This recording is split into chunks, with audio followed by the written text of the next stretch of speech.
Bila shaka ndio hivyo, awamu hiyo ya ukumbi wa siasa tumeng'oa nanga, nami Elizabeth Mutuku kama ilivyo ada, tukiangazia masuala ambayo yanahusiana na siasa, masuala ambayo yanahusiana na sera za siasa na sera za serikali kwa pamoja. Na siku hii ya leo tutakuwa tukiangazia cheche za kazi majuu, nikizungumza moja kwa moja na Daktari Alfred Mutua ambaye ni waziri wa leba. Karibu sana studioni. Umekuwa ni muda kabla ufike huku. Imekuwa muda kidogo na nilifika wakati ulikuwa station yenyu ilikuwa kule upande Parklands. Karibu sana. Naona umehamia hapa, naona fedha zimeongezeka, naona maridadi.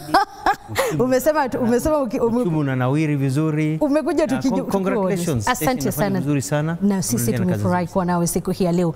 Na bila shaka tunakupa nafasi kuwasiliana nasi kwa 22047, mitandao ya kijamii @TV47 Kenya pale Facebook, na ukurasa wetu wa Twitter, X, kote kule unatupata, na maswali kuhusiana na mradi huu tupo ange kuhakikisha kwamba tunakujibu. Na mradi wa serikali wa kuwapeleka Wakenya ughaibuni unaofahamika kama kazi majuu umeibua lalama na pia umeibua kwa masuala ya kusifiwa kwa baadhi ya Wakenya ambao wamefaidika na mradi huu, wakati ambapo waziri wa leba Daktari Alfred Mutua anasema kwamba baadhi ya viongozi wameamua kuwa binafsi na kuingiza siasa katika mradi wenyewe. Lakini haya yanajiri kukiwemo na lalama kutoka kwa baadhi ya wananchi kuhusiana na kulagaiwa na swala kuhusiana na kandarasi zenyewe, kuhusiana na mataifa ambayo wanaelekea. Ni baadhi ya yale ambayo yamekuwa akichunguzwa na kamati ya leba katika bunge la Seneti, na alifika mbele ya kamati hiyo kujibu maswali mawili matatu, na hii leo moja kwa moja atakuwa akitujibu ndani ya studio hii, ndani ya ukumbi wa siasa. Nitaanza kwa kuuliza mradi wenyewe wa kazi majuu umewapeleka kama Wakenya wangapi katika mataifa hayo? Watu wengi wameenda. Unajua, walianza kwenda safari wakati mpango ulipoanza, wakati siku wa leba.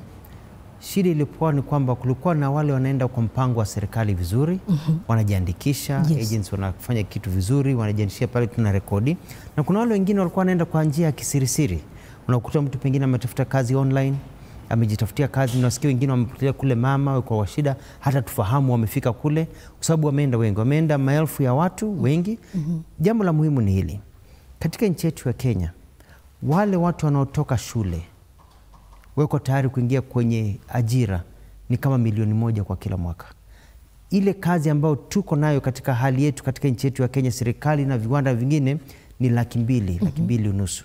Kwa hivyo tuna watu zaidi ya 750 ambao hawana ajira.